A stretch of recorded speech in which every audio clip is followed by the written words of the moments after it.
Hello, welcome to a brief demo of an effect called Paulstretch, which is incorporated into an open source audio editing software called Audacity. Audacity is spelled like this. It's open source. You can download it from Google. If you go look that up real quick. Ha, audacious. That's a great pun. I just noticed that. It's an effect called Paulstretch, and it's spelled just like that. So let me just demonstrate what you can do with it. If I take a bit of audio sample, so here I just have like some piano and synth here. Let me just pop that up so I can tell what I'm doing here. Alright, I have a piano chord here. That's what it sounds like. So I'm going to pull off the rest of this just so I have just the one chord. Zoom in a little bit here.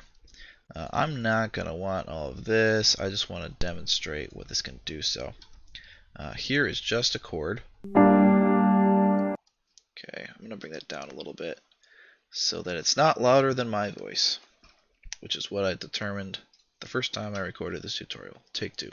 What Paulstretch will allow you to do, if I click on this, allow me to stretch this audio sample by this factor. So if I do that, it's actually going to stretch this out x10. But it's actually going to fill in the gaps and kind of make it into an ambient drone. It sounds like this. And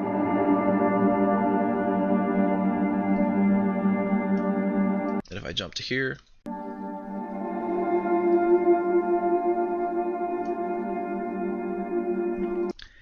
it's a very, very cool effect. In fact, I can even use it on someone's voice. If I just like, let me pull in a bit of someone's voice just at the very beginning here. Just a bit of talking, perhaps. Cut out this beginning. Hi, I take that maybe, and then I run Paulstretch on it. We'll use a stretch factor of 10. Sounds a little like this.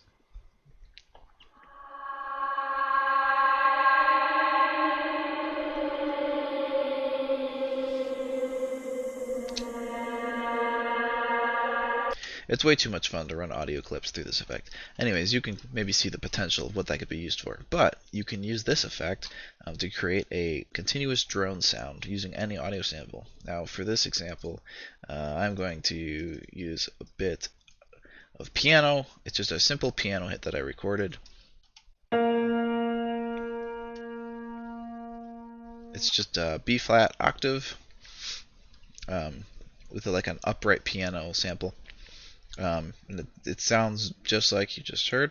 I'm going to take off the tail end of this. I'm going to kind of trim this down just a little bit. So this is the sample I'm working with. For editing purposes, I'm going to bring this up a bit. It'll be louder, but now if I right off the bat run this through Paulstretch, it's going to be like this. It's going to start off real loud, and then it's going to get quieter towards the tail end, obviously. It sounds like this.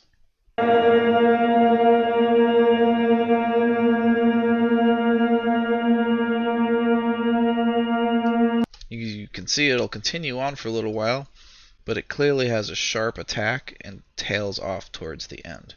Now that doesn't help me if I'm trying to create like a continuous drone sound. So I'm going to take that off. Let me just do maybe a fade out here just a little bit. So something I can do, I can start here with, let's take this attack and fade it in.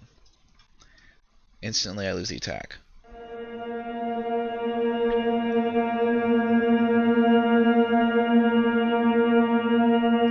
Now that's a start. It's a lot more seamless, but obviously it's going to be louder here than it's going to be here. A way I can cover some ground with that is by using a compressor, which is going to raise the quiet parts and make this a much more uniform sound. It will still be louder in this part than this part, but it'll help. Now if I take that, I'm going to take this amplification like way down. It's way too loud. Now it's like this.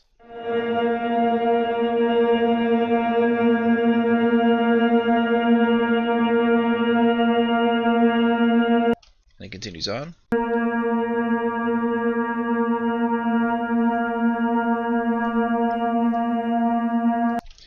take this down a little bit more, but as you can see, there's a lot of texture to a audio sample stretched out into a drone, which gives it a nice cinematic quality depending on what you're using it for.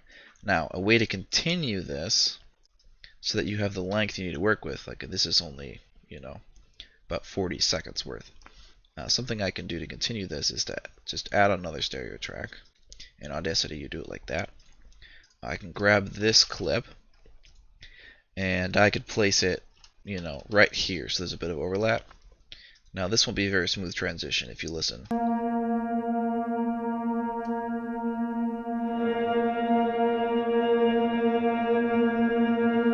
Not the most subtle. So what I could do, I could take this second clip and I can reverse it so that the beginning is actually the tail end of that. Then I can take this clip and I can make sure there's some overlap. So there's a significant amount of overlap here. Now if I listen, it should be a lot more seamless.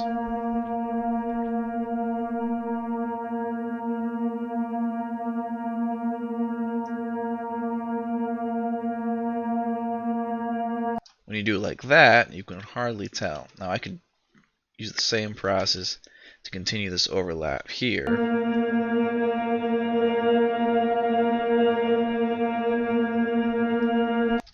And you can use that to make the length exactly what you want.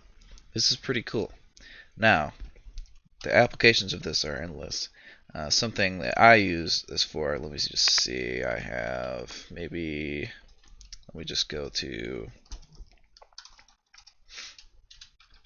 I think I have a clip here. Let me just find, let's see, probably should have had this queued up, but somewhere around here I have, here. This I actually recorded just some mono, really low quality voice memos with an iPhone. Some samples of a piano, but I made them all into various bits of drone to combine into something like this.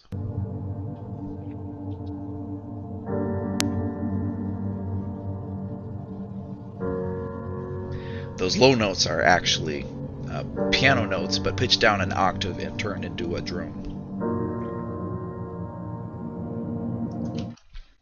Anyways, the applications of this are endless, and that was nothing special, but hopefully it was informative.